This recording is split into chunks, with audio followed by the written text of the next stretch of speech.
Valstybės kontrolė 2 kartus per metus teikia Seimui valstybinio audito rekomendacijų įgyvendinimo ataskaitą. Įvertinę pastarojo pusmečio rezultatus, nustatėme, kad teigiami pokyčiai vyksta įgyvendinant rekomendacijas skirtas užtikrinti geriamo vandens kokybę bei nepalankioje aplinkoje augančių vaikų dalyvavimą ikimokyklinėme ugdyme.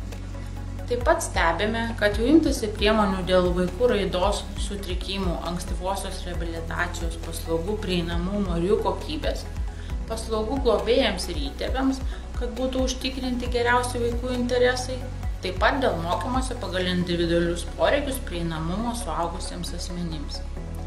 Pastebime, kad institucijos imasi spręsti įvardintas problemas, tačiau pažanga įgyvendinant rekomendacijas nepakankama.